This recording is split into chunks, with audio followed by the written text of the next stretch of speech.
stories behind the hymn, Sometime We'll Understand. First, let's start with God's precious words in 2 Timothy 2 verse 10. I endure everything for the sake of the elect, that they too may obtain the salvation that is in Christ Jesus, with eternal glory.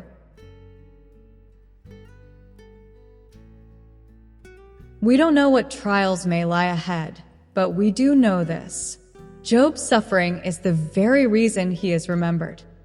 If he had never gone through hardship, his name would likely never have been written in the Bible. Robert Collier. In Matthew 5 verse 4 it says, "Blessed are those who mourn, for they will be comforted."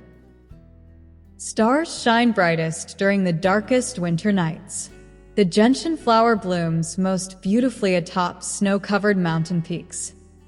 Only those who have known sorrow can truly understand the man of sorrows. Maybe you haven't seen sunlight in a long time. It feels like you've been shut in by darkness. You've tried more than once to climb out of it, to get back to brighter days, but each time, God seems to block the way. It almost feels like he's keeping you in the dark on purpose. And maybe he is, but not out of cruelty, out of wisdom. He has a purpose for this darkness.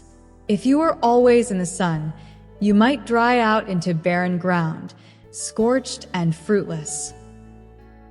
But God is your God. He knows what you need and what you don't. He knows when you need rain and when you need sunshine. He's not playing games with you. He loves you.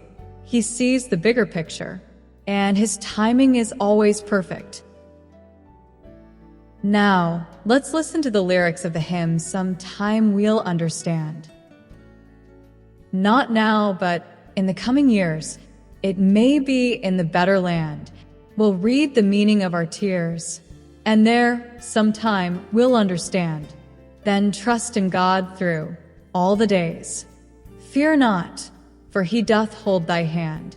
Though dark thy way, still sing and praise. Sometime we'll understand. We'll catch the broken thread again, and finish what we here began. He then will the mysteries explain, and then we'll understand. Then trust in God through all the days. Fear not, for he doth hold thy hand. Though dark thy way, still sing and praise. Sometime we'll understand. We'll know why clouds instead of sun were over many a cherished plan, why song has ceased when scarce begun. 'Tis there sometime we'll understand. Then trust in God through all the days.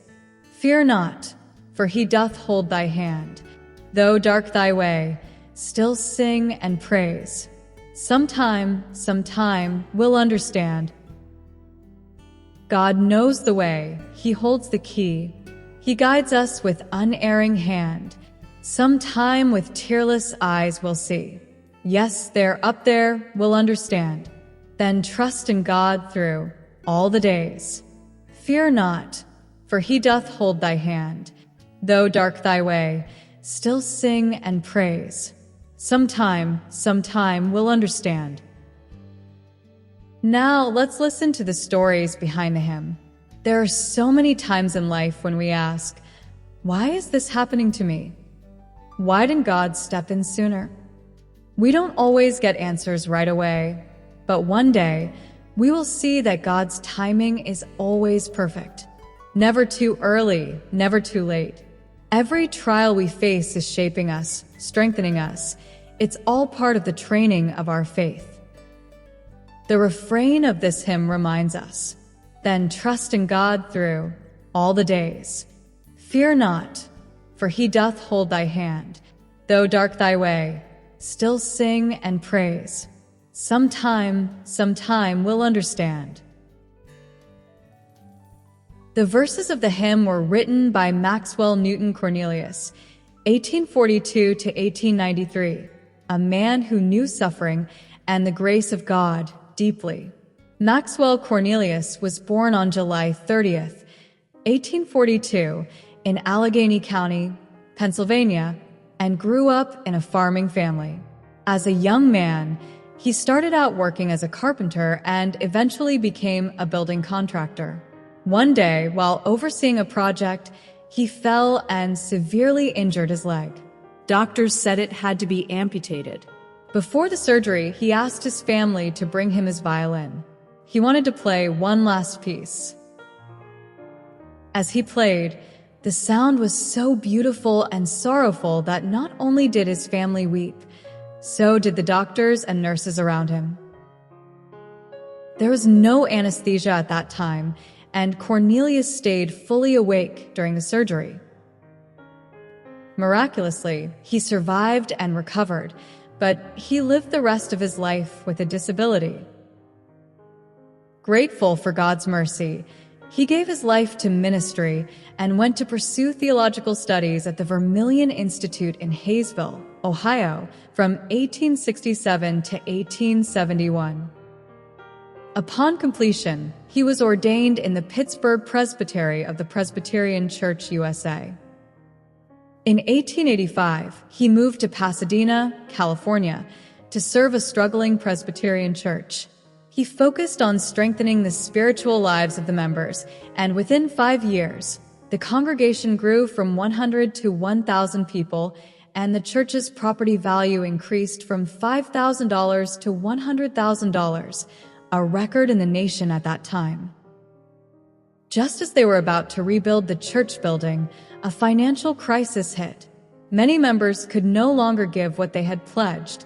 And then, tragically, his wife, Mary Davidson, became seriously ill and passed away in 1892. It was during that dark and painful season that Cornelius wrote his only hymn, made up of 5 heartfelt verses. At his wife's funeral, he closed the service by reading this poem aloud.